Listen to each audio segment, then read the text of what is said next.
What's happening, y'all? Oh yeah, the Council of Archfiends is heating up. One may even say, steaming.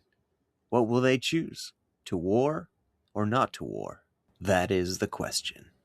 In lines 330 to 429, we encounter the execution of a political conspiracy and the emergence of Satan as a solitary, tragic hero. In this section, the High Council reaches its climax, shifting from a room of roaring debate to a chamber paralyzed by a terrifying, dangerous mission. The section opens with Beelzebub finalizing his proposal to sabotage Earth and its new inhabitants. He characterizes this proxy war not as a desperate retreat, but as a brilliant tactical strike that will ruin God's joy and turn his new creation into a wasteful desert. Here's the crucial context. Beelzebub deliberately paints a highly seductive picture of an easy victory. He fixes the vote by putting the motion to the assembly before any alternatives can be discussed, ensuring unanimous, joyful approval from the exhausted host. Once the plan is passed, a stark psychological shift occurs. Beelzebub asks the ultimate question: who will be the one to cross the infinite chaotic abyss to find Earth? Suddenly, the proud, boastful warriors of hell are dumbstruck. Satan breaks the silence, rising with transcendent brightness to claim the mission for himself. He delivers a speech that cements his role as the archetypal epic hero. He argues that as their king, it is his duty to endure the greatest danger. Satan uses the noble language of self-sacrifice and monarchical duty to mask his ultimate goal: absolute, unshared tyrannical glory. By forbidding anyone else from even trying to follow him, he ensures that he alone will reap the honor of destroying mankind. Alright, enough of that. Let's jump back into it together. Beelzebub continues the debate, saying, "War hath determined us, and foiled with loss irreparable, terms of peace yet none vouchsafed or sought. For what peace will be given to us enslaved, but custody severe, and stripes, and arbitrary punishment inflicted? And what peace can we return, but to our power hostility and hate, untamed reluctance, and revenge, though slow? Yet ever plotting how the conqueror least may reap his conquest, and may least rejoice in doing what we most in suffering feel? Nor will occasion want, nor shall we need with dangerous expedition to invade heaven, whose high walls fear no assault or siege or ambush from the deep. What if we find some easier enterprise? There is a place, if ancient and prophetic fame in heaven ere not, another world, the happy seat of some new race called man, about this time to be created like to us, though less in power and excellence, but favored more of him who rules above. So was his will pronounced among the gods, and by an oath that shook heaven's whole circumference confirmed. Thither let us bend all our thoughts to learn what creatures there inhabit, of what mold or substance, how endued, and what their power, and where their weakness, how attempted best by force or subtlety.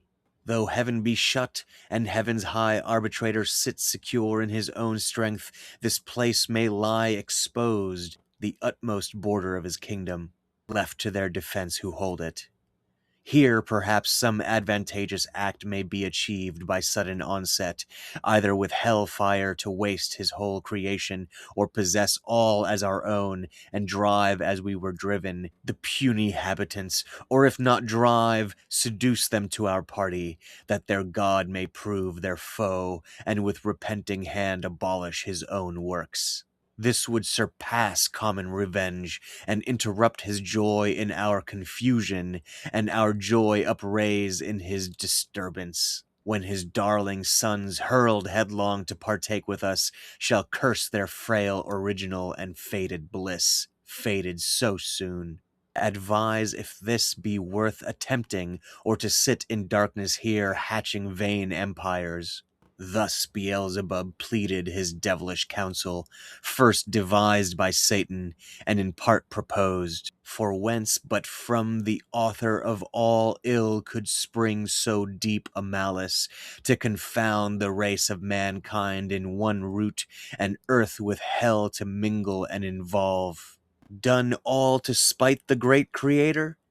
But their spite still serves his glory to augment. The bold design pleased highly those infernal states, and joy sparkled in all their eyes. With full assent they vote, whereat his speech he thus renews. Well have ye judged, well ended long debate, synod of gods, and like to what ye are, great things resolved, which from the lowest deep will once more lift us up, in spite of fate, nearer our ancient seat, perhaps in view of those bright confines, whence with neighboring arms and opportune excursion we may chance re-enter heaven. Or else in some mild zone dwell not unvisited of heaven's fair light secure, and at the brightening orient beam purge off this gloom, the soft delicious air, to heal the scar of these corrosive fires, shall breathe her balm. But first, whom shall we send in search of this new world? Whom shall we find sufficient?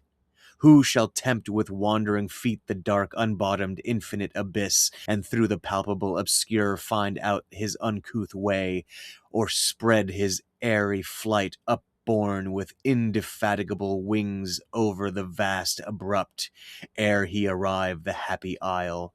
What strength, what art can then suffice, or what evasion bear him safe through the strict sentries and stations thick of angels watching round? Here he had need all circumspection, and we now no less choice in our suffrage, for on whom we send the weight of all and our last hope relies. This he said, he sat, and expectation held his look suspense, awaiting who appeared to second, or oppose, or undertake the perilous attempt. But all sat mute, pondering the danger with deep thoughts, and each in other's countenance read his own dismay astonished.